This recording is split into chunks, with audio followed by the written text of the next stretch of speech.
did learn a lot, too. Like, Bernie did say some new things, you know, the Kissinger thing notwithstanding, which was a good slam, and I'm not surprised that he did it, because I remember when she said Kissinger last time, you know, I had to pause. I was like, wait, we're cool with Kissinger now? I don't. Voters really understand the impact of Kissinger. Like, I do, because I studied history, but most people might. Yeah, they probably think he's just that delightful old man from that one Colbert video where he was dancing around. The one thing that I think is really interesting, and this is the issue I think that Sanders could maybe really chip away at Clinton's support, is with the regime change thing. Again, he brought up Libya and sort of it making that issue about their stance on regime change. Clinton's not going to come out and say that she won't do it. I think that's a core part of her governing style, because, you know, that was sort of how her husband did it, and they are of the sort of the same, you know, same, I can't think of the word, ideals, perhaps. So yeah, I think that's where he needs to tag her, is more in this like regime change idea and war, because with anti-war sentiment, he's that's his ground to take. I think it's ironic how that she's touting this Henry Kissinger relationship when she needs to win over young voters, she needs to win over, you know, independent voters, she needs to win over now recently women voters, black voters, you know, what group there is going to hear her say Kissinger and go, oh, that's my candidate. But the other thing it underscores is, like, it's small potatoes, but she says it like, A, it's going to somehow help her with all these groups, and B, she thinks it's not even going to be a controversial statement when she says it. There's a lot of people on the left that would call him a war criminal, and I think any complete analysis would point to that. Doesn't this kind of underscore how tone deaf this campaign is and how tied to the Washington elite it is? And isn't this the reason that she keeps sliding again, just like she did against Obama? Well, to me, it's the definition of an establishment candidate, that she's touting Cold War era figures in a modern debate where most of the policy is focused on progressivism and pushing social policy. It just shows how outdated she is. And as you're saying, I have no idea who she's trying to appeal to by making those kind of claims, because, I mean, maybe like the 60, 70-year-old voters, but I think like the majority of the ones you need to win over, especially now that Sanders is better, are the young voters and the ethnic voters. And none of those people are going to give an absolute shit about Henry Kissinger.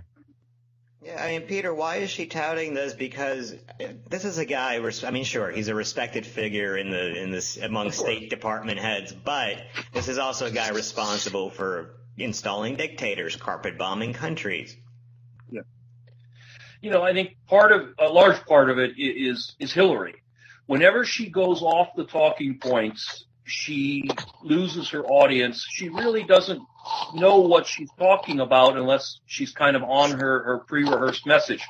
We'll get to it, but I mean, that's why her closing remarks have gotten a lot of praise in the media today, because they were memorized and she was just reading them, and it didn't matter what was going on around her. She lives in a bubble, a bubble that was 30 years in the making, a place where people like Henry Kissinger and Madeleine Albright, you know, still matter. This does nothing but draw the contrast between her and Bernie Sanders that much sharper.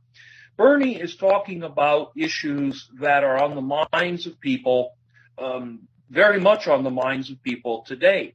Hillary is pulling these examples out of the dustbin of history. I mean, whether you know anything about Henry Kissinger or not, you know that he's practically dead and hasn't done anything for 30 or 40 years that matters. And it sends a message. Yeah. I mean, you know, it sends a message about what kind of person she is and what kind of way of looking at the world she's going to bring forward. And if I could interrupt you, Peter, I'd like to make a point about Sanders real quick. Sorry, not to cut you off, but like if you look at Sanders, in contrast, you know, he's meeting with like young rappers like Killer Mike, and he's really getting in it with the young people and appealing to them. Whereas, as you're saying, we have Hillary Clinton meeting with like the 90-whatever-year-old Henry Kissinger. Killer Mike would make an excellent ambassador to the United Nations, I think. Well, I mean, look at Hillary. Look at the crude, embarrassing stuff. I mean, you know, she goes on the Ellen show and does the nay-nay. or she's making jokes all the time about selfies. I mean, it's like, whoa, that is She's so hip and not right. I mean, it's really uncool. She doesn't want to answer a question. Yeah, I love it. It's my favorite. You really get this. I'd kill you if I could. Yeah, I mean, it's like when I go out to the the clubs and try to hit on 20-year-olds. I mean, it comes off basically the same way. So, are we down and hip with the Kanye? I mean, you can't fake it. You either can do it or you can't do it, and she's not able to do it. I just want to throw in one addition to the stuff Josh was saying about the way she answers these questions, reading off these facts. I was struck that she sounds very much like an undergraduate who gets called on and doesn't really know the answer. So, I mean, she's just going to throw out a bunch of facts and hope that one of them is right, or the professor gets bored and goes on to somebody else. And that's kind of what you get out of Hillary. That's a great analogy, Peter, because she can't, you ask the question and she responds in a way that lets you know that I may not know the answer to your question, but I've read the fucking book, okay? I'm sorry, sir, I'm not prepared today.